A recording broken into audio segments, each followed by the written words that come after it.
importantíssima. O Palmeiras assume a liderança do Campeonato Brasileiro. Tinha falado em vídeos anteriores que se o Palmeiras saísse vivo desses 2 jogos, e o vivo que eu coloquei foi 4 pontos, o Palmeiras ia brigar pelo título. O Palmeiras saiu mais do que vivo. O Palmeiras venceu os 2 jogos contra o Fortaleza e contra o Inter. Jogos em que o Palmeiras não vencia, o Palmeiras foi lá e venceu. Então, o Campeonato Brasileiro começou acabado, né? Já começou acabado. Palmeiras campeão brasileiro 2025. Esquece.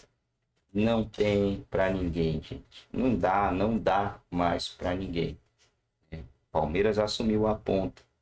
Não vai soltar mais. Eu não vejo Palmeiras soltando a ponta da tabela mais, né? Já era. Botafogo é o atual campeão brasileiro, né? Além de ser campeão da Libertadores. Mas o Galo também se espera time pro G4. Então os dois decepcionam aí. O Galo consegue sua primeira vitória num lance de bola parada, que também vale a pena, né? O pessoal, o gol de bola parada parece que vale menos. Vale. Né? O John acho que não foi muito bem, né? Quase que toma um gol olímpico, tá falando com o capitão. E para mim, quando tem gol olímpico, é mérito do batedor, o cara bate bem na bola, mas o goleiro vacilou, né? O Coelho teve bom momento ali, acabou conferindo. Teve uma expulsão no final, né? O Davi Ricardo acabou saindo, o Botafogo jogou a reta final com 1 a menos. E aí complicou de vez, mas a situação do Renato Paiva tá quase que insustentável.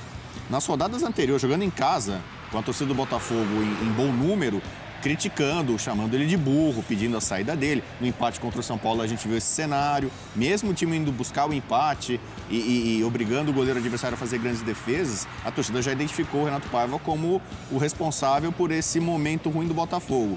O Botafogo começou o ano aparentemente de período sabático, não estava dando o devido valor para estadual, para Supercopa, para Recopa. Como diz John Textor, pré-temporada. Só que agora a temporada já começou, né? Olha o gol aí.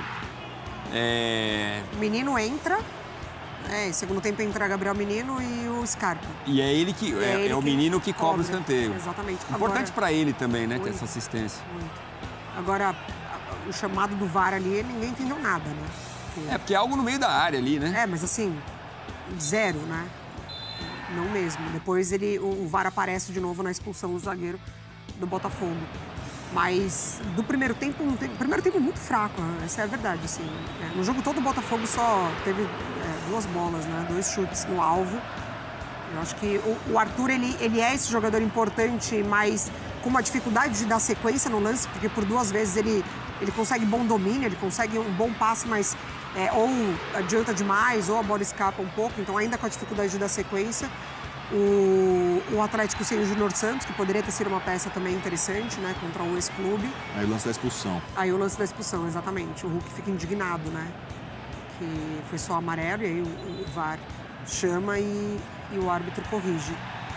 E assim, não foi tão no finzinho, né, porque foi com 61 ali. Depois o Galo teve 16 boas chances para fazer o 2-0. Com 1 a mais, o jogo ficou bem mais tranquilo. O Galo poderia ter aumentado. Poderia ter aumentado, de fato. Mas foi um primeiro tempo muito abaixo, assim, que tava quase que com cara do 0-0. Não fosse o lance de bola parada, o Coelho muito bem. As melhores oportunidades, as poucas do primeiro tempo, acho que aconteceram muito com ele. Mas também é o Cuca tentando encontrar alguma coisa nessas mudanças, porque, por exemplo, o Scarpa vai para o banco, ele tenta outras situações ali com o Igor, enfim. Agora é engraçado, né? A comparação com a final da Libertadores, os dois times tiveram baixas significativas, perderam jogadores importantes, trocaram de treinador, são outros caras, e a impressão que dá, claro, é de que o Botafogo perdeu muito mais que o Galo. O Galo ainda tem muito da cara da temporada passada, com o Hulk como destaque, com o Scarpa, as opções Arana, ainda é muito da base que é competitiva há muito tempo. Sim. E o Botafogo foi reconstruído, né? Os principais jogadores saíram, né? E o Renato Paiva, não sei se vai ter vida longa no fogão. Bom, o gol do jogo, então, tá aí. O autor do gol, Thomas Coelho. Os números dele pelo Galo, 17 jogos, 73, quase 74 minutos por partida, 3 gols e 3 assistências. Foi ele que fez o único gol do jogo nesta vitória contra o Botafogo. Vamos lá, partiu o Mineirão. Nath Andrade tem mais informações da vitória do time do Cuca sobre o time do técnico Renato Paiva. E aí o Atlético pega o elevador e sobe na tabela de classificação. Uma vitória muito importante para o Galo, né, Nath? Tudo bem? Boa noite. Boa noite, Edu. Boa noite para vocês do estúdio. Boa noite, fã de esportes. Pois é, uma vitória que afasta a crise que poderia se instalar no Galo com 5 jogos sem vencer no Brasileiro, né? O Galo ainda não tinha vencido, venceu justamente contra o Botafogo e foi aquilo que vocês estavam falando de quase que um filme que se repete. Botafogo jogando de branco, a torcida do Galo até comentou muito sobre isso no início do jogo, com um a mais em campo também, lembrando a final da Libertadores, mas dessa vez a sorte estava do lado do Alvinegro daqui de Minas. Eu vi vocês comentando aí sobre o lance do gol, o que o VAR estava checando, é porque houve um empurra-empurra com o Lianco na primeira trave, e aí o VAR foi checar se o gol foi legal, se não foi legal, se tinha acontecido alguma coisa por ali. Não foi com o Coelho, foi com o Lianco a situação que o VAR foi checar, mas gol legal, tudo tranquilo, tudo certo para o Galo. Ainda teve a expulsão do zagueiro do Botafogo, que melhorou um pouco a vida do Galo, mas novamente o Galo não conseguiu render tanto. Até tentou bastante. A gente viu o Gabriel Menino, o próprio Coelho, o Hulk também tentando. O Hulk, que o único time que ele ainda não marcou é justamente o Botafogo, mas ficou só no 1-0 mesmo. No fim do jogo, os atletas conversaram com a gente conversou com o Rubens, que deixou o sangue em campo, literalmente. Ele saiu com 5 pontos no joelho da partida. A gente conversou com o Lianco também e com o filho do Lianco, como vocês vão ver aí, que fez questão de participar brincando com a gente na coletiva. Clima muito bom na saída de campo. E também com o Everson, que falou um pouquinho sobre a Sul-Americana, como a gente pode ouvir agora. Tá de boa. Agora não tá doendo, mas vai doer um pouquinho à noite. Tomei 5 pontos, abri um buraquinho assim, tava no osso. Mas é nada que preocupa, mas na hora ficou feio sim. Deu sangue, né? Literalmente, pela primeira vitória do Galo. Fizemos 8 pontos hoje, estamos na liderança. 3 do jogo e mais 5 aqui. E o Rubens está à disposição para jogar contra o Caracas? Com certeza, sempre. Vamos começar a pensar no Caracas amanhã. A gente tinha o jogo do Botafogo, a partir de hoje a gente descansa, a partir de amanhã a gente já treina, depois viaja, para que a gente possa ver os pontos fortes e o ponto fraco da equipe do Caracas, sabendo que vai ser uma viagem mais complicada, então é saber descansar muito bem essa noite e também amanhã na viagem, para que a gente possa estar lá preparado na quarta-feira, fazer um grande jogo, conquistar os 3 pontos e consolidar na liderança do grupo. Sim, a gente descansa carregando pedra, mas isso é o calendário brasileiro onde a gente tem. Infelizmente o jogo do Caracas ele é até viável, mas depois de você jogar contra o Caracas, você voltar numa viagem de 6 horas, jogar num sábado, para depois jogar numa Copa do Brasil na terça-feira, faltou um pouquinho de bom senso, aí faltou um pouquinho mais de carinho pensar na equipe do Galo, onde a gente teria de terça até segunda, a gente tem uma brecha muito grande para ter jogos, então daria até para pensar em realocar um desses jogos, mas é a tabela que eles colocaram, é as datas que foram colocadas, então cabe nós trabalhar para poder fazer essa sequência de jogos fora com qualidade e trazer o máximo de vitórias possíveis.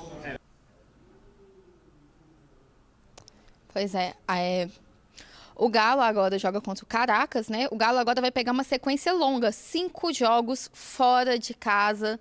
Não vai jogar aqui em Minas por um bom tempo. Os atletas, a gente viu aí o Everson reclamando disso, reclamando do calendário, lembrando que o Galo está na Copa do Brasil, no Campeonato Brasileiro e também na Sul-Americana. É uma sequência de jogos bem puxada para o Atlético, que hoje volta tranquilo para casa. Afastou uma possível crise, não tem mais a sequência sem vitórias que tinha, eram 4 jogos sem vencer no Campeonato Brasileiro, começou a rodada na vice-lanterna, saiu da zona de rebaixamento, pegou o elevador, subiu bastante no Campeonato Brasileiro. Hoje a torcida do Galo dorme feliz. Edu, com você no estúdio. Obrigado, Nath. É isso, o Atlético chega aos 5 pontos. E não tem os 5 do Rubens também, né? São só 5 por enquanto, mas vai para a 15ª colocação. O Atlético, então, com o Cuca e o Botafogo com o Renato Paiva, tá aí, ó. Com o Cuca, 18 jogos do Galo, 11 vitórias, 4 empates, 3 derrotas, aproveitamento quase 70%. O Botafogo, 7 jogos, 2, 2, 3. Aproveitamento de 38%. E realmente é dureza, né? A sequência do Atlético é uma coisa muito séria, que o Everson cita aí. Caracas, Aliás, a Mari tem informação, né? Que é importante O Scarpa não vai para a O Venezuela. Scarpa não vai, foi liberado para acompanhar o nascimento do segundo filho. Do Scarpinha. Do Scarpinha. Scarpinha 2. Segundo Scarpinha, E aí jogo importante, né? Porque são os dois times ali brigando pela liderança do grupo, diretamente. Então é Caracas, depois Mirassol, fora, tudo fora. Depois Maringá pela Copa do Brasil na terça-feira, Juventude e Deportes Iquique. Quer dizer, dureza. Descansa carregando pedra. Eu e Mari gostamos da Gostei dessa frase. muito bom. É uma sequência de jogos pesadas, né? Jogos fora de Minas Gerais. Porque quando você joga em casa, você tem também a questão dos jogos, né? Das viagens, enfim, e o descanso, que você consegue descansar muito mais do que quando você tem uma sequência de jogos fora do seu mando de campo. Mas é isso, assim, são times, com relação ao Campeonato Brasileiro, que estão devendo, né? Porque a gente, quando inicia o campeonato, você olha para Botafogo e Atlético Mineiro, por mais que a gente entenda que, né, perderam jogadores importantes, enfim, mas são times que têm uma capacidade de elenco para estarem jogando melhor do que estão na competição, pontuando melhor do que estão pontuando. O Atlético consegue a sua primeira vitória no campeonato. O primeiro tempo foi muito ruim, né? Assim, é algo que chama a atenção pela qualidade de elenco, mesmo de capacidade, e o que entregaram no primeiro tempo. E no segundo tempo tem um pouco do interesse, principalmente do Atlético, de buscar o resultado. O Botafogo perde um jogador expulso, isso aumenta mais os espaços e o controle do Atlético Mineiro. Mas é isso, assim, eu acho que são trabalhos que pressionam um pouco os seus treinadores pela pontuação no campeonato. Você viu, o Atlético era o penúltimo colocado, o Botafogo também figura ali entre 14ª, 15ª posição, se eu não me engano. Então, assim, são trabalhos e resultados que pressionam tanto o Cuca, principalmente com relação à produção em campo, como do Renato também. Tanto o Atlético quanto o Botafogo tem 5 pontos. É isso. Né?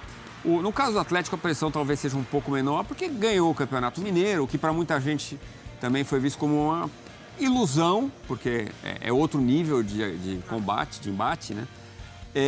Mas a pressão está muito maior para cima do Renato Paiva. Você acha justa, Rodrigo? Eu queria só completar o que o Bubu estava falando do trabalho do que o Botafogo abriu mão, e, enfim, né, os dois times com treinadores diferentes da Libertadores.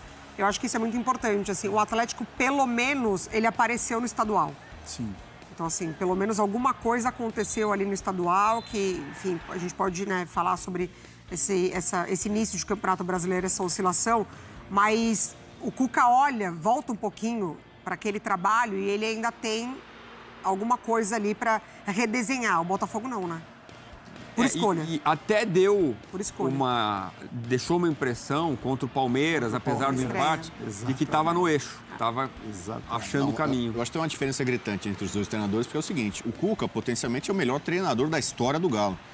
O melhor seria o Tele Santana, campeão de 71, né? Também um ídolo atleticano. Só que o Cuca ganhou os títulos mais poderosos, né? Os mais festejados, a Libertadores, ajudou depois a quebrar aquele jejum enorme no Brasileiro. Então o Cuca, além de ter assumido e evoluído o time, quando ele pegou o Galo no Campeonato Mineiro, o Galo estava ameaçado de nem se classificar para o mata-mata. Então ele conseguiu ali um sucesso quase que imediato, acabou ganhando o estadual. Muito graças ao Hulk, né? O que pela sequência é importante historicamente, né? O hexa do Galo estadual, lembrando o grande Galo do Reinaldo lá dos anos 80. Então, assim, ele já tem algo positivo para contar dessa passagem de evolução, de conquista, e tem do lado dele a história, todo o passado, que o coloca muito possivelmente como o melhor treinador do Galo. Então, há uma confiança, acho que geral, no nome dele. O Renato Paiva, digamos assim, não vou chamar ele de paraquedista, mas é o cara que caiu ali dessa vez ali, talvez sem aquela confiança enorme de que é o cara que vai dar certo. O Botafogo faz alguns tiros. É isso aí, galera do Verdão. O Palmeiras assumiu a ponta da tabela e agora, meu irmão, ninguém segura mais, né? Dificilmente esse time solta aí a ponta da tabela do Campeonato Brasileiro. Acho muito, muito, muito difícil mesmo alguém tirar o Palmeiras, tirar o título do Brasileirão aí do Palmeiras, né? Acredito que não vai ter para ninguém, não.